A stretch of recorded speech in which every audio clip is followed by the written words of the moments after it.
दोस्तों आप सभी का बहुत बहुत स्वागत है। ईरान और इजराइल युद्ध में अब चीन, रूस और नॉर्थ कोरिया की एंट्री हो गई है। चीन ने कहा कि आयतुल्ला अली खामनेई की मौत जो उनकी हत्या हुई है वो बर्दाश्त के काबिल नहीं है। रूस ने क्या कुछ कहा है और साफ साफ नॉर्थ कोरिया ने क्या बड़ी बात कही है वो भी हम आपको बताएंगे। सबसे पहले आप खबर देखिए, पूरी हेडलाइंस देखिए, जिससे सवाल उठ रहे हैं कि क्या अब ईरान और इजराइल के युद्ध में चीन, रूस की सीधी एंट्री होने वाली है। क्या इस युद्ध में अब ये दो महाशक्तियां भी कूदने वाली हैं? आप सबसे पहले इस हेडलाइंस को देखिए। खामेनेई की हत्या पर भड़के रूस और चीन, क्या इजराइल ईरान युद्ध में कूदेगी दो महाशक्तियां? तो बड़ा सवाल यही है कि जिस तरीके से जो कड़ी प्रतिक्रिया रूस ने दी है, जो चीन ने दी है, और नॉर्थ कोरिया की हम बताएंगे कि नॉर्थ कोरिया ने भी क्या कुछ कहा है। इसके बाद से यह कहा जा रहा है कि इजराइल और अमेरिका के लिए बड़ी मुसीबत खड़ी होने वाली है, खड़ी हो सकती है। आप देखिए कि क्या खबर है, पूरी खबर आप देख लीजिए। अमेरिका इजराइल के हमले में ईरान के supreme leader Ayatollah Ali Khamenei की मौत हो चुकी है, लेकिन जंग की आग ठंडी होने के बजाय और भड़कती नजर आ रही है। बता दें कि लगातार ईरान ने वो हमले तेज कर दिए हैं, आग पूरी तरीके से भड़की हुई है।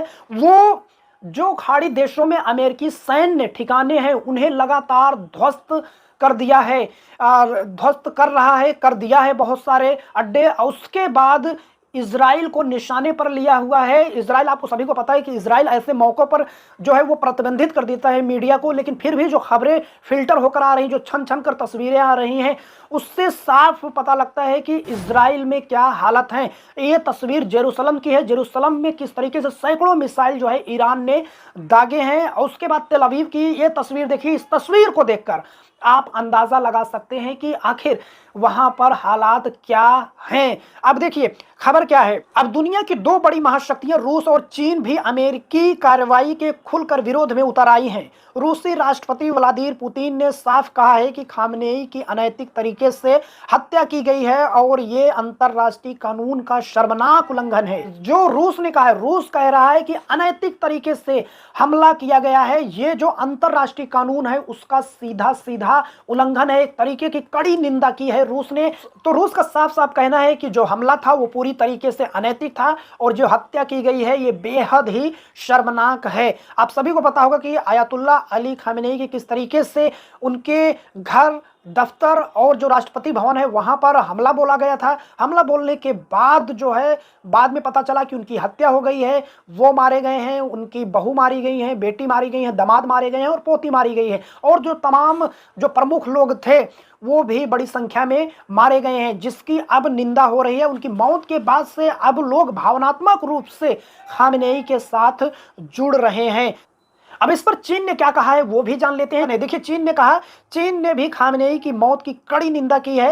एएफपी के मुताबिक बीजिंग ने कहा कि यह हत्या ईरान की संप्रभुता और सुरक्षा का गंभीर उल्लंघन है। चीन के विदेश मंत्रालय ने कहा कि खामेनेई की हत्या यूएन चार्टर के सिद्धांतों और अंतर्राष्ट्रीय संबंधों के नियमों को रौंदना है। चीन इसका कड़ा विरोध करता है और इसकी कड़ी निंदा करता है।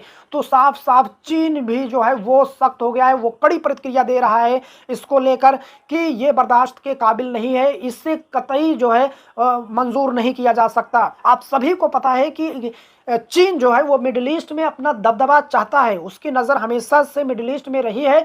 उसके मिडिल ईस्ट के कई देशों के साथ उसके अच्छे संबंध हैं और वो ईरान का अच्छा दोस्त माना जाता है। रूस भी ईरान का अच्छा दोस्त माना जाता है। दूसरी तरफ रूस और अमेरिका के बीच तनातनी कई बार देखी जा चुकी है, क्योंकि यूक्रेन युद्ध को लेकर आपने देखा होगा कि किस तरीके से रूस और अमेरिका में खींचतान देखी गई है। तो ऐसे में कहा जा रहा है कि चीन और रूस वो तकनीकी रूप से या सैन्य तरीके से वो ईरान के साथ आ सकते हैं। अगर यकीनन ये दोनों देश इस युद्ध में कूदते हैं तो 2026 वो विश्व युद्ध का गवाह बन सकता है, तीसरे विश्व युद्ध का गवाह बन सकता है। अब नॉर्थ कोरिया ने क्या कुछ कहा है वो भी जान लेते हैं। नॉर्थ कोरिया ने इस हमले की निंदा करते हुए इसे गैर कानूनी हमला बताया है। नॉर्थ कोरिया ने कहा है कि इजराइल और अमेरिका द्वारा ईरान पर किए गए हमले संप्रभुता का उल्लंघन है। यानी वही बात, जो बात चीन कह रहा है, जो बात रसिया कह रहा है, वही बात नॉर्थ कोरिया भी कह रहा है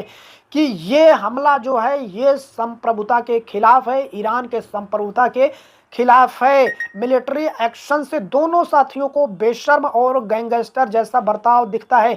यानी यहाँ पर नॉर्थ कोरिया अमेरिका और इजराइल को गैंगस्टर बता रहा है, कह रहा है कि ये दोनों देश जो है गैंगस्टर की तरह बर्ताव कर रहे हैं। ये नॉर्थ कोरिया का कहना है, जिन्होंने अपने मतलबी और दबदबे वाले इरादे को पूरा करने के लिए मिलिट्री ताकत का गलत इस्तेमाल किया। तो नॉर्थ कोरिया का साफ साफ कहना है कि अमेरिका और इजराइल जो है गैंगस्टर जैसा बर्ताव कर रहे हैं और दबदबे के लिए जो है उन्होंने मिलिट्री ताकत का गलत इस्तेमाल किया है। अब क्या लगता है कि क्या आने वाले टाइम में जो रवैया है ईरान का वो काफ़ी कड़ा हो गया है, काफ़ी एग्रेसिव हो गया है? तो ऐसे में अगर चीन रूस का साथ मिलता है तो ये लड़ाई बहुत भयानक मोड़ पर चली जाएगी। दोस्तों, इस पर आप क्या कहना चाहते हैं? अपनी राय कमेंट बॉक्स में ज़रूर बताएं।